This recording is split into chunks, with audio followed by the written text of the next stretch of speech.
If your service business isn't showing up on Google, there probably isn't some magic setting you forgot to turn on. Your Google business profile might be verified, your website might be live, you may even have a few reviews, but when you search for your service you provide, your competitors are everywhere and your business is nowhere to be found. Now, that doesn't necessarily mean Google's broken or your competitors hired a witch doctor to put a curse on you. It usually means your Google just doesn't have enough confidence about three things. What your business does, where your business operates, and why it should show your business instead of the other companies nearby. So in this video, I'm going to explain the most common reasons local service businesses struggle to appear on Google, along with what I would fix first. So first, you need to understand that your business doesn't have one fixed Google ranking. A lot of business owners will search for one phrase from their phone, see where they appear, and kind of treat that as their official position. But local search doesn't really work that way. The results can change based on the exact phrase someone searches, the person's physical location, the device they're using, and whether Google displays maps, regular organic results, advertisements, or something else altogether. You might appear near the top when someone searches 2 miles from your office and completely disappear when someone performs that same search 8 miles away. You might rank for your main service, but not for another service you provide because your website barely mentions it. Searching for yourself once is not a local SEO report. It's a one search term from one location using one phrase. That information can be useful, but it doesn't tell the whole story. So why isn't your business showing up? One of the first possibilities is that your Google business profile is incomplete, inaccurate, or confusing. A verified profile is only the starting point. Your business's name, primary category, additional categories, services, phone number, website, hours, address, and service area, they all need to accurately represent the real business. The primary category is especially important because it tells Google what kind of business you are. It should describe the main thing your business actually does. So don't choose an inaccurate category because you think it gets more searches. And don't cram cities and services into your business name unless they're legitimately part of the name customers see in the real world. That might create a temporary advantage, but it can also create a profile suspension. Having your listing disappear completely is not a particularly strong SEO strategy. Trust me. So the next problem is that your website might not support what your Google business profile claims. So your profile and website should tell the same story. If your Google profile says you specialize in lawn treatment, but your website still focuses, mostly on mowing and landscaping, you're kind of sending mixed signals. If you want to appear for roof cleaning, pressure washing, deck restoration, or any other, valuable service, your website needs useful information about that service. So listing 12 services inside of one paragraph does not explain any of them particularly well. Your most important services should generally have pages of their own. Those pages should explain the problem, the service, who it's for, the process, the expected outcome, and why someone should trust your company. This isn't about stuffing the service and city name into every other sentence. That doesn't make, a page more relevant. It just makes it painfully obvious that you're trying to impress the algorithm. So the goal is to make the business easier for Google and potential customers to understand. Now, another common problem is inconsistent business information. Google may find information about your company on your website, social profiles, directory listings, review platforms, map services, just other websites in general. If those sources contain different phone numbers, business names, addresses, hours, and website links, it becomes harder to understand which information is accurate. Now, you don't need to panic over every strange directory listing that existed since 2009. Start with places customers in Google are most likely to encounter.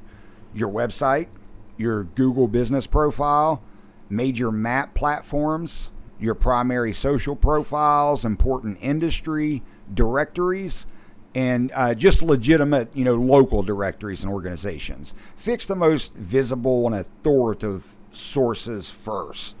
Authoritative. I can't even speak today. Chasing, 300 junk citations before correcting the wrong phone number on your own website is a great way to stay busy without accomplishing much. Now, reviews also matter. Reviews help customers decide, whether your company appears credible. And Google was confirmed that review quantity and positive ratings can support local visibility. But the answer is not to collect, 20 suspicious 5-star reviews over the weekend from employees, cousins, and people who never hired you. You need a consistent process for asking real customers to describe real experiences.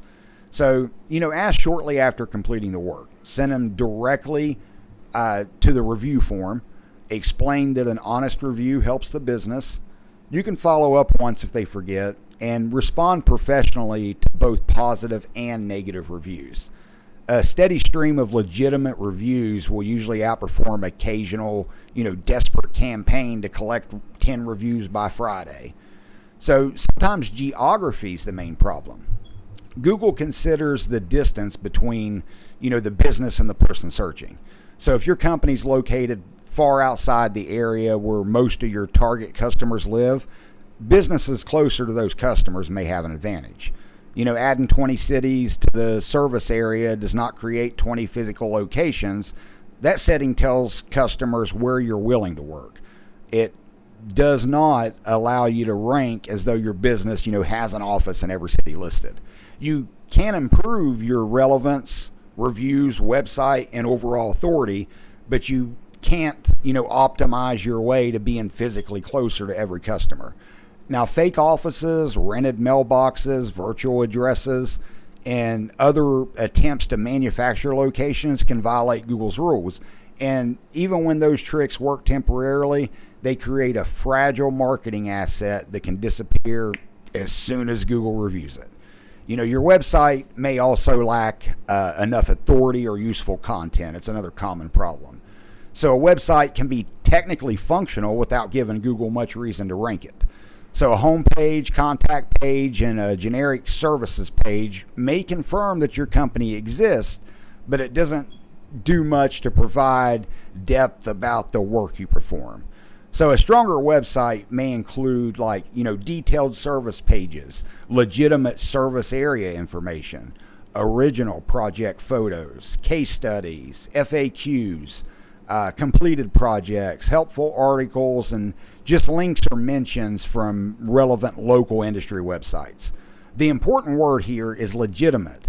50 nearly identical city pages with the town name swapped out is not the same as useful local content.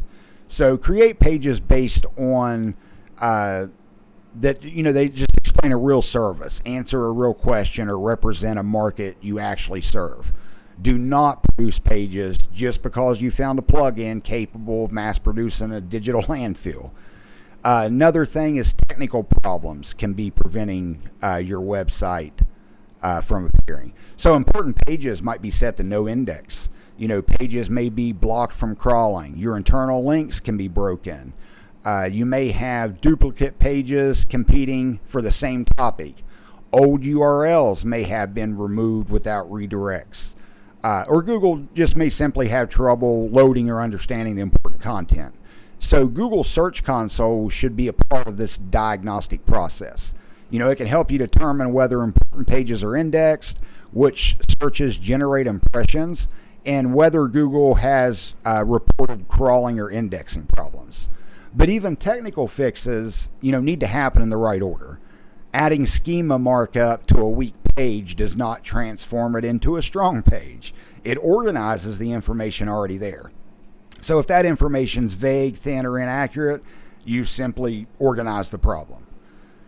You may also be targeting the wrong searches. The words customers use are not always words people inside your industry use. Customers may search for the problem they're experiencing, maybe the result they want, or just a more familiar name for the service. Look at actual searches generating impressions in the Google Search Console. Compare those phrases with language used on your website and Google Business Profile. If you want to appear for a service that your website barely discusses, the problem's not, particularly mysterious, right? Google can't confidently connect your business with information that you just failed to provide. So, what should you fix first? Start by making sure your Google Business Profile is accurate, complete, and compliant.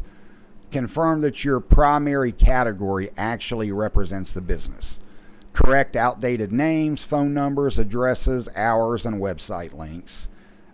Make sure most important services obvious on both your profile and your website, and give those services useful pages of their own. Check whether those pages are indexed.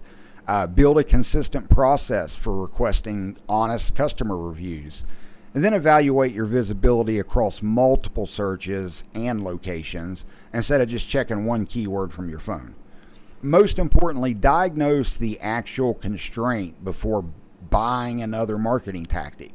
A business with an indexing problem doesn't solve it by collecting more reviews, right? A company with a weak reputation doesn't fix it by changing the homepage title every Tuesday. In a service area business 40 miles away can't overcome geography by adding the, distant city to 17 headings. You want to fix the biggest legitimate weakness first. If your business is not showing up on Google, you probably don't need a secret ranking hack.